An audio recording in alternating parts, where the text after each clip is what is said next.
Hello YouTube, today is December 8th and I am tired of oversleeping. It's kind of annoying because a lot of the time whenever I go to bed like around 2 o'clock because I work second shift, and when I get up in the morning it'll be like 10 o'clock, 11 o'clock, and I just sit in bed for like hours at a time, and it's just kind of frustrating because I don't know why, but for some reason, even though I've already woken up, I stay in bed until like 20 minutes till I need to get up, or like 30 minutes till I need to get up. And this happens like 90% of days. It's really frustrating. I don't know why I do that. It's kind of stupid.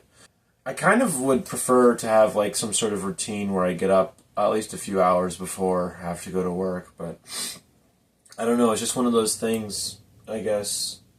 I don't know how other people do it. Like some people, they drink coffee or they like drink tea, you shower and then you just kind of hang out for a little bit, get ready, watch TV. I would like to do that sort of thing. It's just like dealing with like motivation, being able to get up at a reasonable hour is just kind of difficult for me. I don't know why. It's been that way for a long time, I think. It's just ever since I moved out, I think I've had a lot of trouble with it. I don't know why I can't deal with it now. I actually used to work first shift, but it was far too difficult for me to get up. So I ended up switching to second shift. It made things a lot easier, but still it's not really helping the situation with getting up in general anyway. Regardless. Weird, because I don't really understand why I do it. Like, I'll just sit in bed for a while until my back starts hurting. I'll move, toss and turn for, like, a while. It doesn't really make sense. I don't really understand why I do it, but it's kind of stupid. I don't really think that I'm depressed or anything. Like, I certainly have my bad days, but this is an everyday thing, whether or not I'm in a good mood. In fact, I actually got up at a reasonable hour today just because I felt like the TV was a little bit too loud, my roommate. But I don't know, that was weird. It was sort of an unusual interaction for me. Usually I would prefer to get up to the sound of the TV. I don't know, she was watching a show that I don't really care about, but not that I got a big deal or anything. It was just like, for some reason, it was just like annoying me. I don't really know why. It was weird. I think it also would be helpful because, like, I tend not to eat very much in the morning. I should be eating more in the morning, but it's hard, like, because I want to cook more just in general also, because I keep buying food, like, at restaurants and buying it, like, at the store. I keep buying stuff pre-made even though I really shouldn't be. What I should be doing is buying groceries and then cooking those groceries and then eating them and maybe, like, eating out once or twice a week. That's it. But it's not really worked out that way. I don't know why I can't do it consistently. I don't know, because a lot of people would just say I'm like at that age, and it's like a lot of people my age have trouble doing stuff like that. I don't necessarily agree with that, just because there's a lot of people who are my age who are also very well balanced in terms of like their social life and like their work life.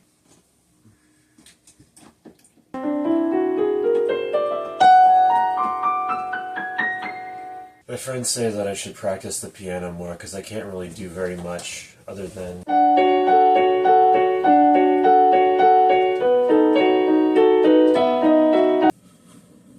I didn't really talk about it last time, but I had a pretty good Thanksgiving, I think. I had my friends over. Roommate had some of her family over. It was good. Everybody had a good time, I think. Definitely was a little bit chaotic, but everyone tells me that's how it's supposed to be. I was not expecting it. I don't really come from a family that has a very chaotic Thanksgiving. Or at least they try not to have it be very chaotic. Usually what we would do is everybody would just have the food mostly pre-made by the time it was ready to eat. That way all we had to do was heat everything up and then set the turkey out when it was done. And then once the turkey was done, all we had to do was just, my dad would carve it, and we would just work on getting our plates out. We would all sit at the dining room table and eat our food. It was kind of I don't know. It was kind of like, almost just seemed like it was forceful in a way. It feels like it was an excuse to force the family to interact with one another, but we never really had much to talk about other than my mom laughing at my dad about whatever. My mom would always be yelling at my brothers to eat their food. I mean, it's not really anything interesting. We wouldn't really have many thrilling conversations. I don't think we ever got along like that, to be fair. She'd always put on her Trans-Siberian Orchestra Christmas album that she likes to listen to, though. I don't know, it seems very popular with her, I guess. Not popular. She just really likes that album.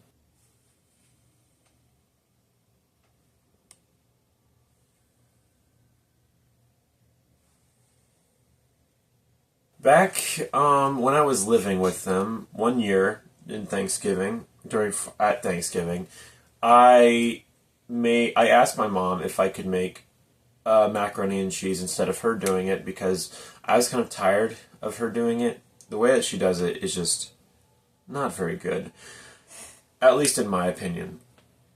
What she would do is she would cook the noodles in the microwave, which I don't really care that much about that step in particular. That's fine, I guess, if you want to do that.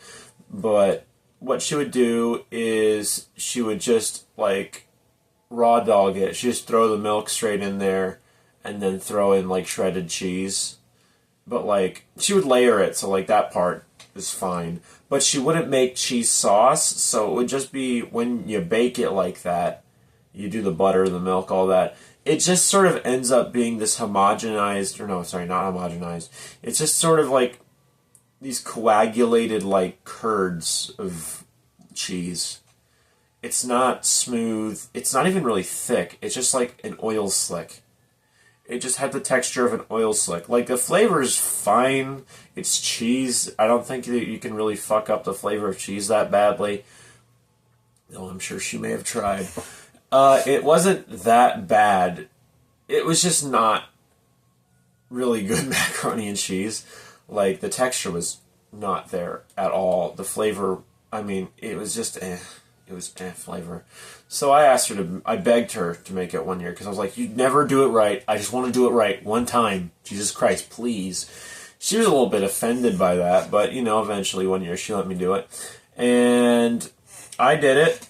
I made a roux, and instead of just, like, throwing everything in there, in the roux, you put in your milk and that, and then you put your cheese and your bechamel, which is what you make when you have the roux and you have the milk. It's a bechamel. You add your seasonings to it, just salt, pepper, and whatever else if you're feeling fancy. And you just throw in, whatever cheese. I use cheddar because it's what my mom likes. But really, you could use anything. I'd use maybe Gouda. Gouda's a good pick. What else? Like, a Gruyere would probably be good. Any sort of, like, mildly flavored, like, hard cheese. You just throw that in there, and, it makes a Mornay sauce, which is a cheese sauce. You mix that up with your noodles and stuff, and then you layer it with your cheese, like your plain shredded cheese, like you would normally do. That's pretty normal for mac and cheese. You bake it like that. And when we did end up eating it, she had to concede, because, I mean, it was, like, way better than anything she had made. No offense to her. I mean, I like cooking, so it's sort of never really been that much of an issue for me. I started out because I think my aunt, one of my aunts, she sent us a box full of, like, Blue Apron stuff to kind of get me started on cooking. I liked it, for sure. A lot of the food sucked. I don't know what the fuck half of those recipes were, to be honest. They were kind of gross. But I enjoyed those recipes.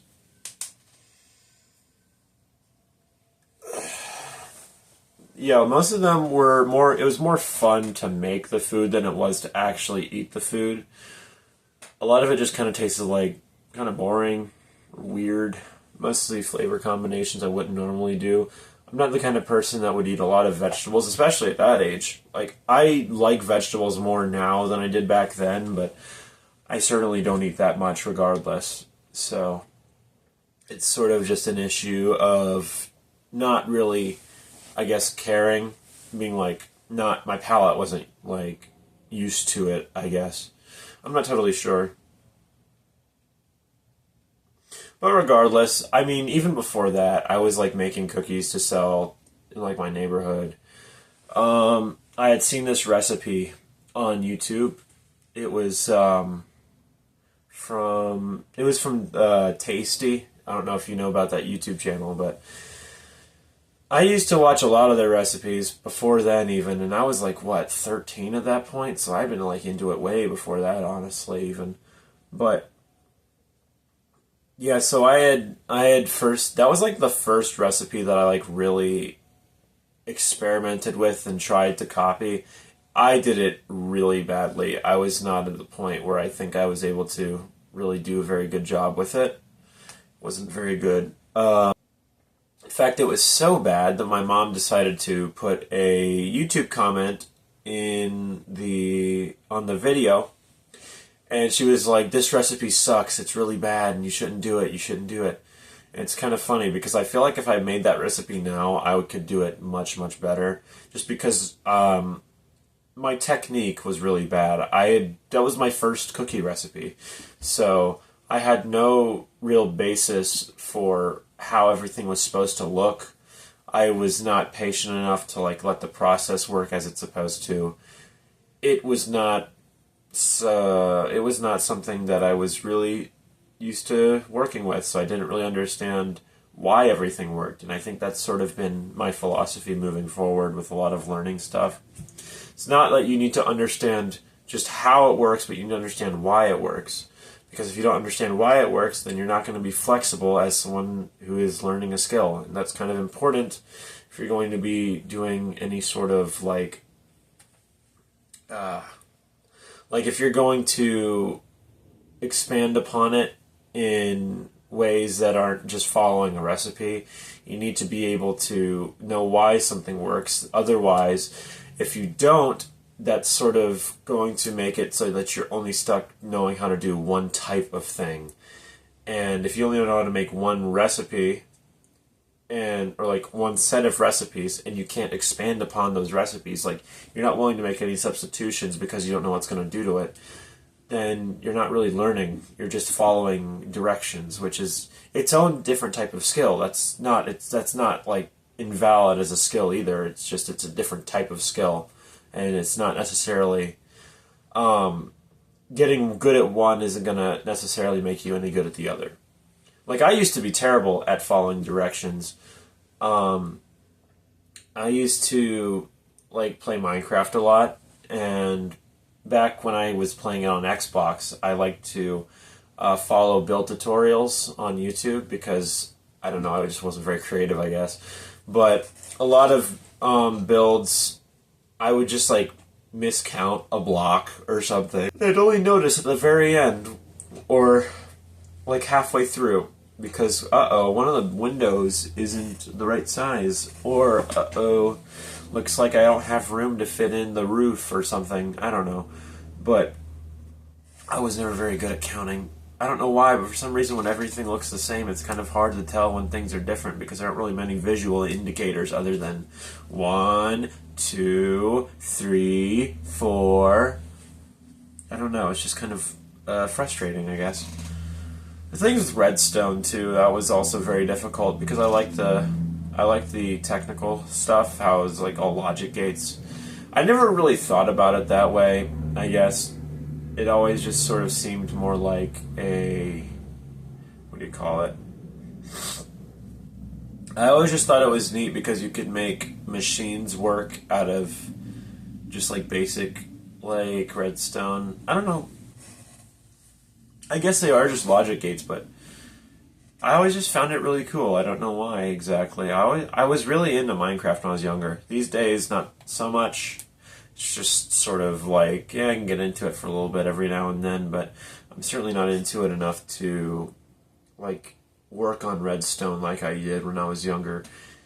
Once I got old enough to kind of make my own stuff, I kind of did on and off a little bit. I made a couple of videos when I was younger, like a couple years ago. I think even my most recent, like, project that I'd worked on was a video about Minecraft, which is kind of funny because I don't really play it anymore. So it's just something that I had known about for a long time because I mean, I played it for so many years, even if the game has significantly evolved beyond what I really used to know as Minecraft. It's sort of, I don't know. I guess it's just sort of a thing about getting older, though. You know, you just sort of drift away from the things that you once actually cared about, but in a way, I sort of miss that feeling of not having to worry about, like, going to work and stuff. I mean, everybody does, I guess, when they just, like, play video games and just make stuff, make whatever you can find that looks cool on YouTube. That was always fun, but the environment's so different these days, it's just kind of frustrating because, I mean, you can go online and find so much information on different types of builds, like building styles even. Like, they take so much from architecture these days. A lot of the builds you find, it's really interesting because back in the day, all you'd have were like a few different creators who were like, you can build this in Minecraft Pocket Edition and Xbox version, and then it'd be like just the most random thing, and like it's not even like specific to a certain type of or certain version. Legacy Console, I think, worked differently than Bedrock Edition, and also worked differently than Java Edition. It's weird. Legacy was like a weird stepchild for a while before Bedrock Edition existed. It was good for consoles just because of like the utility it served. I actually think I prefer that version of it over Java and Bedrock. If it weren't for the fact that Java has like all of the servers, I probably would use Legacy if I had access to it. It's kind of funny, I guess, but something about that desaturated bloom effect on everything and the menus, all the menus. I actually had, back when I was working on Omicron Pi a lot, that's my podcast, not podcast, why did I say podcast? Omicron Pi is my Let's Play channel, and I had a series where we were playing Minecraft. Me and my current roommate were playing Minecraft, and I actually used an expansion pack, It was like a mod that changes the UI to look like Legacy Console, and I don't know, I just really enjoyed it. Also, not just because of that, I mean, I was able to use the controller, which is a preferred control scheme for me just because it's like what I'm used to, but I don't know, I thoroughly enjoy that like look. So even if it's not like actually Legacy Console, I enjoy the like look of Legacy Console. I don't know, something about it's very nostalgic to me, I guess. In the last video, I sort of talked about what other people say about like purpose and stuff like that. I didn't really mean that in the sense that people are telling me specifically how I ought to live my life and through the lens of how they live their life. I just mean in a general sense of like the sort of general wisdom of people is like, you gotta find that one thing, or you gotta go to college and do this, or you gotta go into trade school and do this. And I sort of just mean like, I think that everybody has their own path. Of course, I think that's not exactly controversial, but a lot of it, I think, is survivorship bias, where everyone's like, well, I made it, and I did this, so you should also do this. And a lot of people, I think, get caught up in that, And what I was really saying is there are all these options available to me, and I don't know which one is right for me at this point in time, or if it's worth to just kind of wait it out still to kind of figure out what it is that I want to do. I'm not sure. So at the moment, I'm currently working on a Mario Sunshine video. It's sort of like a game theory sort of thing. I'm working on like these calculations for the sort of physical properties of how this hypothetical flood, like the machine that you use in Mario Sunshine, I'm kind of working on how this would work. And my thought process is, right, so I want it to be like something really stupid. So I'm going to calculate it with like real physics and just use those physics to justify some sort of bullshit conclusion, which I guess is already what they do on game theory and stuff like that. But I wanted to, there are two schools of thought I have with this. I can either present it like a Veritasium video where I have like people come in as interviewers, or sorry, as interviewees, like they're supposed to have like an intellectual background, like they work at Harvard or some shit.